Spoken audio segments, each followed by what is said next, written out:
मीनू जी, जरा एक और चीज है, लोग ये कह रहे हैं कि भाई अगर आपको दिल्ली की फिक्र थी और दिल्ली को ठीक से चलाना चाहिए था, तो जब आप जेल में थे तो उस समय इस्तीफा दे देते, दिल्ली का दूसरा चीफ मिनिस्टर बनता, कामकाज चलता रहता। अब उसके जवाब में जो एक्सप्लेनेशन दे रहे हैं अरविंद केजरीवाल साहब, वो ये कह रहे हैं कि अगर मैं इस्तीफा देता, आशी जी भी कल ये कर रही थी, तो उसके बाद वो तुरंत ममता बनर्जी को गिरफ्तार करते, उसके बाद वो सिद्धरामैया को गिरफ्तार करते, फिर वो स्टालिन को गिरफ्तार, वो एक पूरी सीरीज बताते हैं।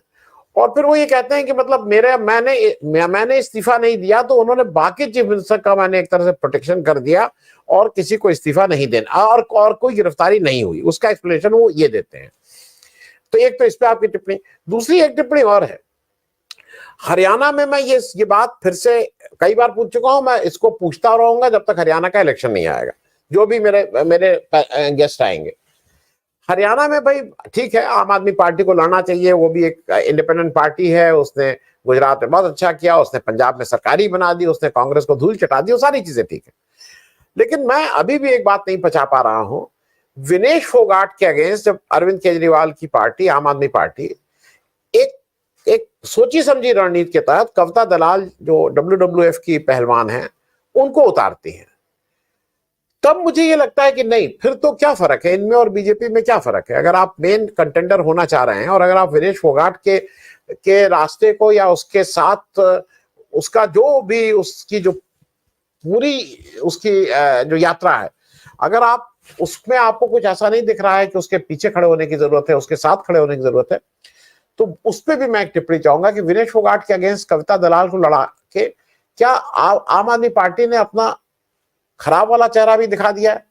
लड़ाना चाहिए था नहीं, और उससे पहले जेल से इस्तीफा क्यों नहीं दिया था? मीनू जी।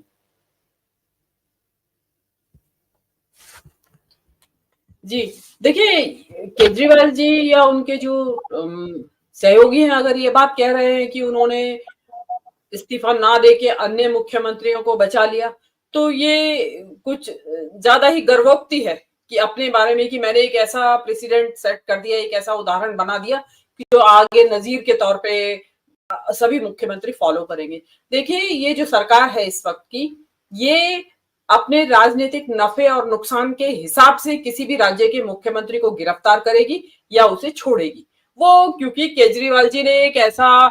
वो बना दिया है, एक उदाहरण सेट कर दिया है, इस वजह से गिरफ्तार करेगी या नहीं करेगी, ये मेरे हिसाब से थोड़ा सा आई एम सॉरी टू से मूर्खतापूर्ण बात है। ये मैं ये नहीं कह रही हूँ कि मूर्ख है कहने वाले, लेकिन बात में कोई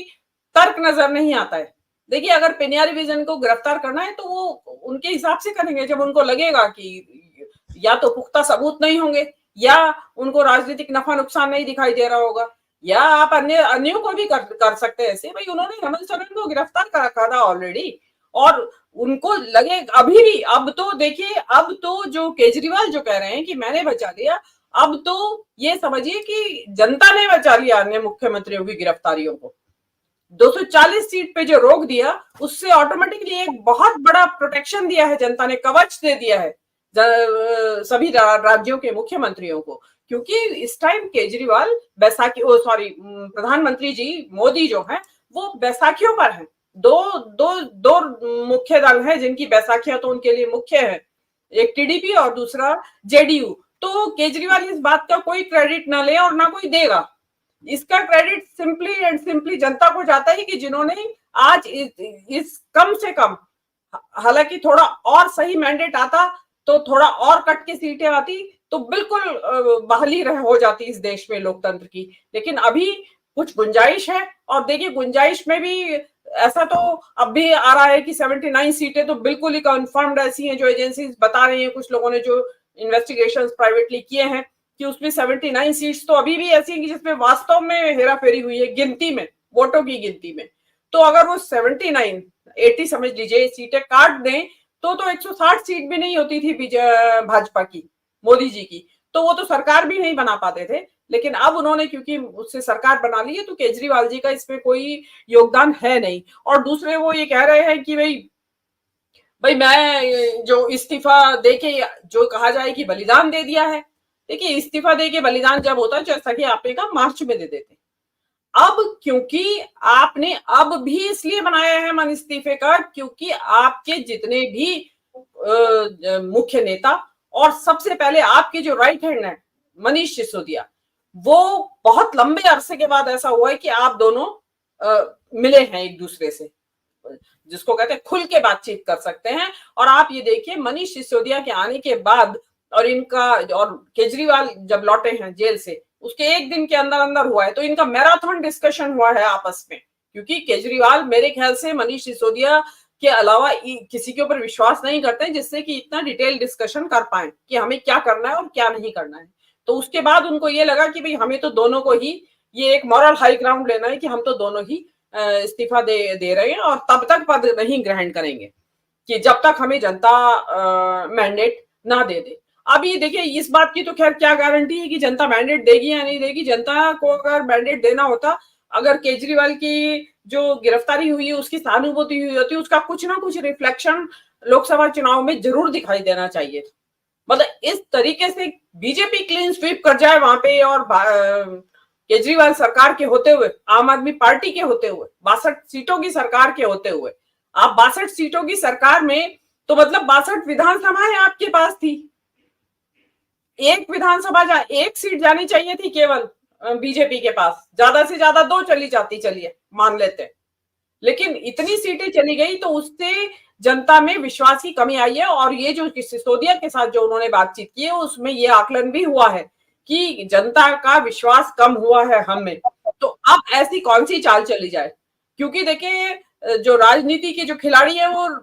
केजरीवाल भी उतने ही हैं जितने मोदी जी हैं, शातिर कहूंगी मैं तो वो जानते हैं कि अब जनता को अपने पक्ष में सहानुभूति की लहर कैसे चलाई जाए। इस वक्त क्या है कि जनता के पास ऐसा नहीं है कि इस टाइम अकाल नहीं पड़ा हुआ है नेताओं का, इस टाइम जनता के पास एक साफ साफ ऑप्शंस दिखाई दे रहे हैं और उन पार्टीज दिखाई दे रही हैं कि हम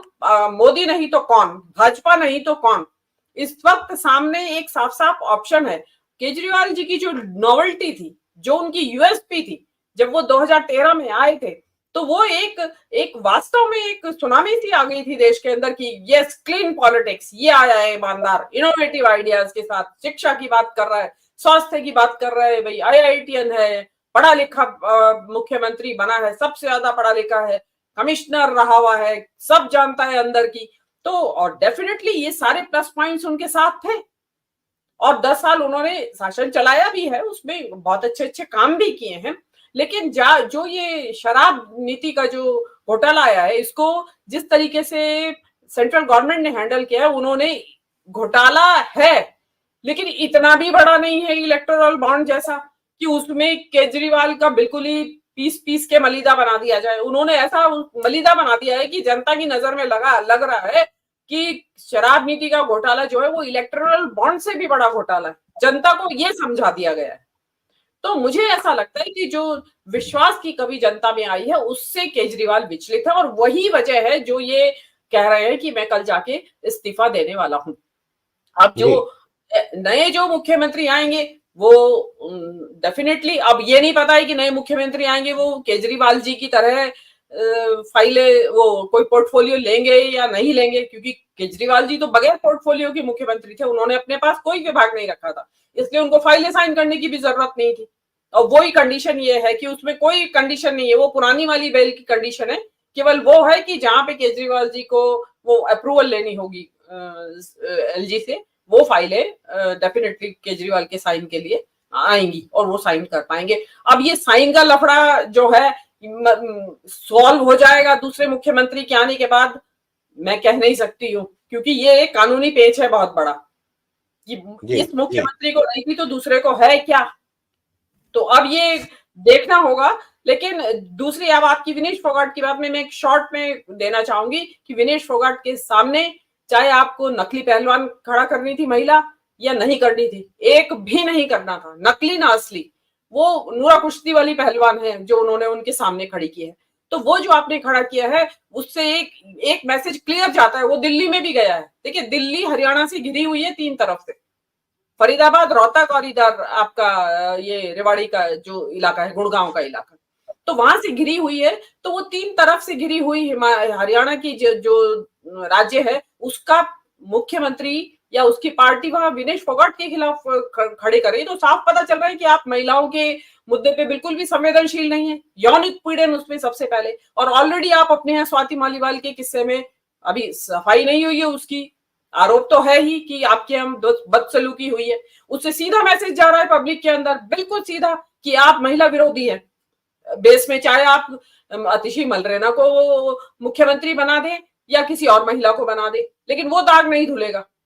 कि आप विनेश फोगाट के सामने खड़े हो गए। वो विनेश फोगाट जिसके साथ न केवल उत्पीड़न हुआ सत्ताधारी पक्ष की तरफ से, उसके बाद वो उसका पीछा पेरिस ओलंपिक तक नहीं छोड़ा गया। इतना उसकी विच हंटिंग की गई कि वो अल्टीमेटली अपने उससे वंचित हो गई। तो वहां जरूरत थी कि केजरीवाल एटलीस्ट उस सीट को छोड़ देते, तो शायद कुछ एक महिला समर्थक छवि बन जाती। अभी तो कोई महिला समर्थक मेरी नजर में तो नहीं है, और महिलाओं की भी नजर में नहीं होगी अगर वो मेरे पॉइंट ऑफ व्यू से उसका एनालिसिस करेंगी। जी।